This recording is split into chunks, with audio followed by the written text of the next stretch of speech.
Do you have a stamp and no matching die and get stuck on ideas of what cards you can create with it? Well, then this is the video for you.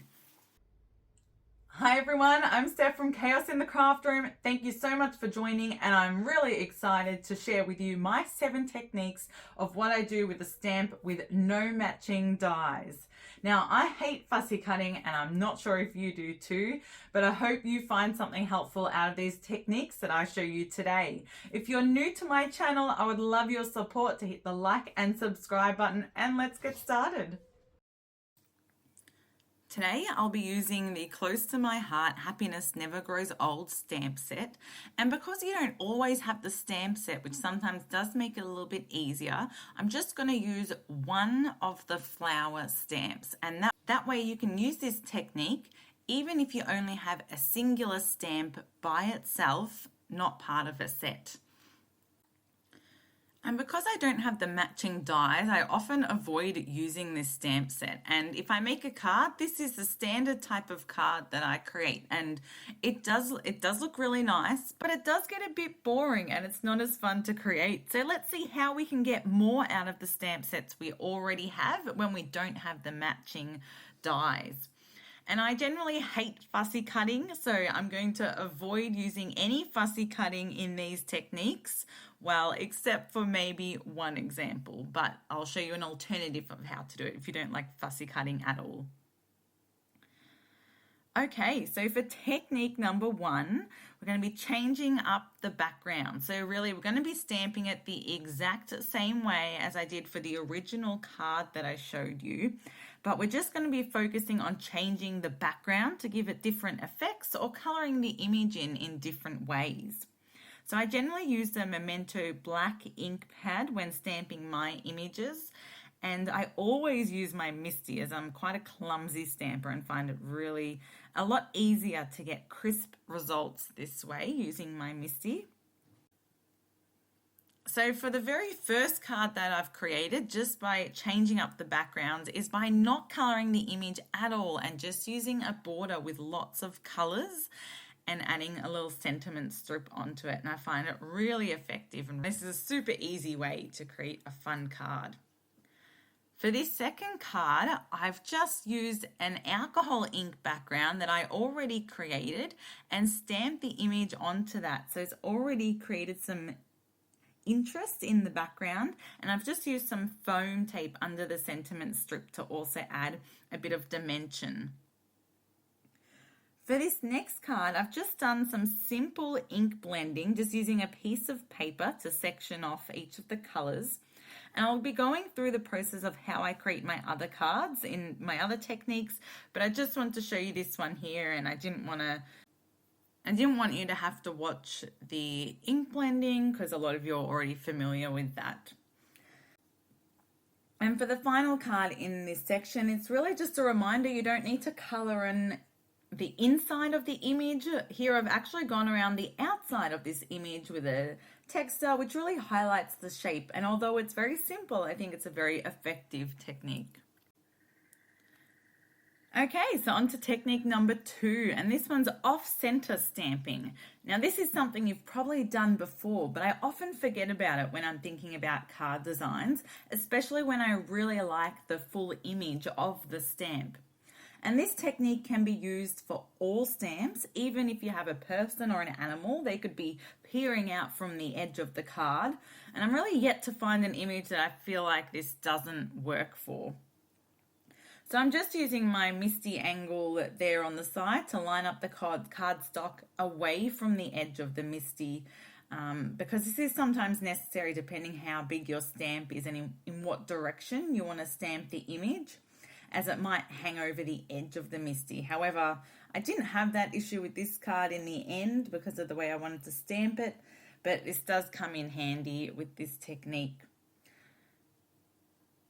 And then I always clean the image just before I reposition it to stamp the other side of the card, unless I want to stamp it in the exact same angle. And that's just to avoid getting any ink on my card in the wrong spot when I'm just deciding exactly where to position it. And although it looks quite simple when you first stamp it, once you colour it in, I really think it comes up nicely, and sometimes less is more.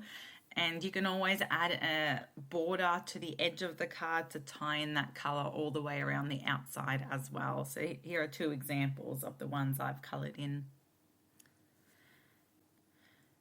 Okay, so on to technique number 3, border stamping. So for this technique, I stamp the image onto the card numerous times around the outside of the card, and I keep turning my cardstock around 90 degrees until I've stamped it all the way around the card. Now you can do this for the whole card. It doesn't just have to be the border. You can fill it up with stamping the same image numerous times and just in different directions. And you can see the corner piece in my MISTI is coming in handy this time because the stamped image is hanging over the edge of the cardstock, which otherwise would hang over the edge of the MISTI. Or you could just align it in the center of the card, but I just find it helpful to have this corner piece because if my cardstock moves when I'm in the middle of the stamping process, I can put it back in the exact same position that I knew I had it in. Where sometimes if you don't have that to line it up, it can be harder to line it up once the cardstock moves, but it's certainly not essential. And then I just keep turning this card around and wipe it down between each stamp to make sure that I don't smear any of the ink on the cardstock when I'm deciding exactly the position it should be in.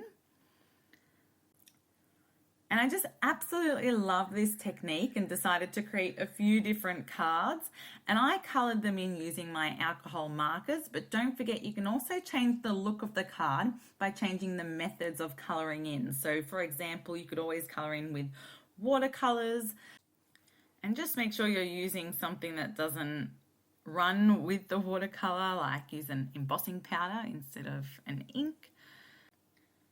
And can be quite therapeutic just stamping and turning the card numerous times. It's quite a simple process that I find to do. And these are the final cards that I've created, and I just love the way they've turned out. So I made a couple of them. These are some of my favorite color combinations, but I'd be very interested to hear what your favorite color combinations are in the comments below. Okay, so on to technique number 4, which is the inside out technique.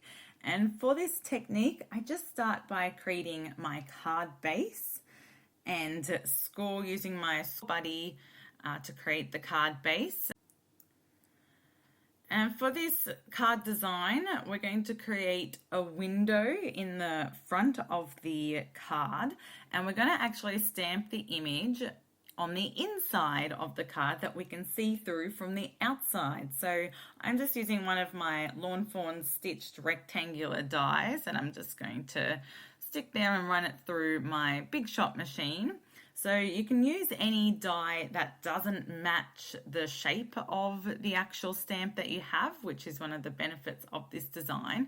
And I quite like that it doesn't match it because you can really sometimes just get a glimpse of a small part of the image if you want to just die cut a smaller die on the front of the card base, and then you just see the image on the way through. So this is the card that I've ended up creating with this design, and then you can see the full image once you open up the card. So it really is a bit of a teaser that you can see part of the image from the outside to what's on the inside of the card. Okay, so on to technique number 5. Now, I wasn't quite sure what to call this, but it's a bit of an image inlay. So for this technique, I thought I'd show you exactly what we're creating. So we've got this image that you can see through the card to the inside of the card. Now, you can see some of my alcohol ink of the image through the back, but you can easily solve that problem by putting a second image behind it.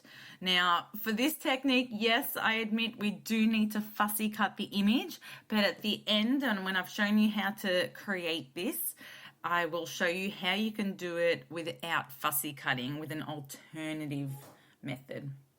So first I just fold the card base and then I get another piece of paper that's the same size and line it up with the card base. Now it doesn't need to be as long, so I'll be trimming it down later, but we're going to put it through the Big Shot machine with both layers of paper lined up through the Big Shot machine, and I'm going to cut out the window. Now the window can be any shape, so I'm just using the love heart shape, the Lawn Fawn stitched heart dies, which I really like, the medium size one, and that will cut through the first layer of cardstock and it will partially cut through the second layer of cardstock. Now that's because I'm using quite thick cardstock. It's 300 GSM.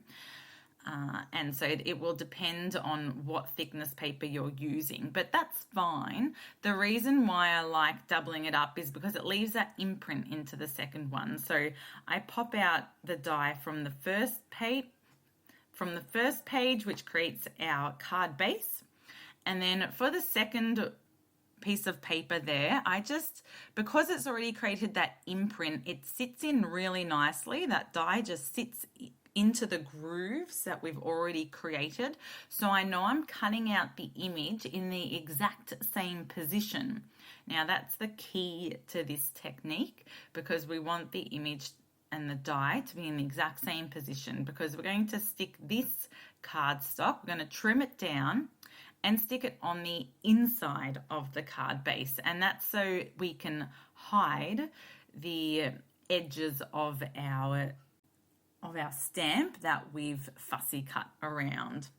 Exactly how it's meant to layer up. So it's sort of like making a sandwich. We've got the pieces of cardstock, which are really the bread, and an image, which we've die cut or fussy cut, depending if you have the matching dies, in the middle, as in the filling to the sandwich. So you can see if we just put that down there, you can see the shape around the outside, and it doesn't look too neat. So I've trimmed this bit of paper down so to make it the same size as the front of the cardstock, and I'll glue that down just like that with those layers. And that way it will hide those edges, so it looks like it's hidden in there. And that image, you can see that you can't see any ink through to the backing of it. And this is the other card that I've created with this design. So I absolutely love this card technique. I just need to make sure I can't see the ink through the back of the cardstock that I'm using for the actual stamped image. But I love that you can see through it. And you could even put a bit of colour on the inside of the card as well that you can see through. Now, my alternative, if you hate fussy cutting, is to use vellum. Now, vellum I've embossed onto this piece of vellum, and I've sort of sandwiched it in between the two pieces of cardstock. So using the exact same technique, but I've just embossed it. But I've just embossed the image onto the vellum, coloured it in with my alcohol ink markers, and used my glue pen to add some glitter as well, just to give it a bit of extra shine and interest. So you can see when I hold it up to the light, the way you can see through it. And I also love this style of card, and you don't need to fussy cut it. So for technique number 6 is partial stamping. Now, for this technique, I've just used any other shape die cut. So I'm just using the leftover love heart shape that we've already die cut from the previous technique. But I've just stamped the image onto that shape. Now, you can use that just like that onto another card. Or what I thought I'd create, just to create a bit of difference, is I coloured in the image on the love heart, and I've overlaid it onto the same image stamped onto another piece of cardstock and lined up the image of the heart with the image on the background of the cardstock. And I've left the cardstock blank, and that way we've just got a punch of colour and added a bit of foam tape to that heart as well to elevate it to draw that extra bit of attention to that section of the card. And I love how this card has turned out, and super simple. So on to lucky last technique number 7, which is masking off. Now, this is a fun technique, and if I left off any techniques or you have any other ideas of what you use your stamps without dies for, then please leave them in the comments below, as I'm sure we'd all love to hear your creative techniques. I've just die cut a shape out from a piece of scrap paper here, and I'm just using that to mask off a section on the actual cardstock, so I can just color in one section of the background, and then I just simply stamp the image on top of that. Now, I really always want to make sure that the section that I've colored in is slightly smaller than the image itself, because I really like the look of part of the image being colored in and part still being white around the outside. But there's so many ways you can play around with this technique. And this is just the first example of my masking off technique, but the next one is a little bit more time consuming. And I've just die cut out this shape that I have. However, you can create this with just using sticky notes and sectioning off different sections, or using any shape that you have a die cut for. Or you can even use a stencil as well if you've got a stencil with bigger sections. Now I'm just coloring in the blank spots of this die with some yellow, and then I'm going to stamp the image in each of these sections, but on a different angle. Now, it is a little bit more time consuming, but I really like the end result from this. And it can be quite quick when you do have a template like this to use, rather than just using it with sticky notes. Now, my sticky notes aren't too sticky, which I guess is a good thing because they're easy to peel off, but they do keep sort of peeling up a little bit. So I'm just using my magnet to hold it in place there. And the same with the other cards that I've created. Between stamping the image in a different location, I do wipe it down with my wet chamois just to make sure that I remove the ink, and that way I can position it up again in the direction that I want the stamp in the new section without leaving any ink behind. And then I just keep moving the sticky notes around to make sure that I really have all the different sections masked off, so I don't accidentally get some ink in the other sections. And it really, this technique, it makes it look like you're using lots of different stamps because you're using a different section of the stamp, especially if you've got a larger stamp. It's a little bit harder to do with a smaller stamp, but definitely possible. You can certainly just position the smaller stamp in different directions or in different angles to make it look like, for example, if you've got a little face, that the face is popping out on all different directions.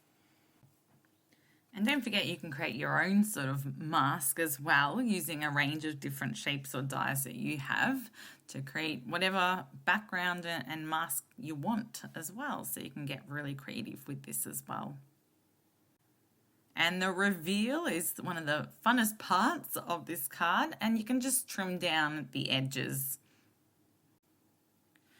All right, and this is the final card that I have created. And I've kept it quite simple because I really just wanted to highlight the different sections of my card.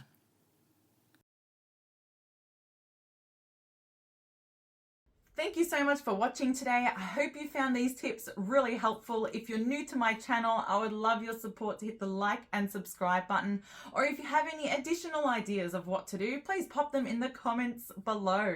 I'd love to hear from you. And I can't wait to see you next time.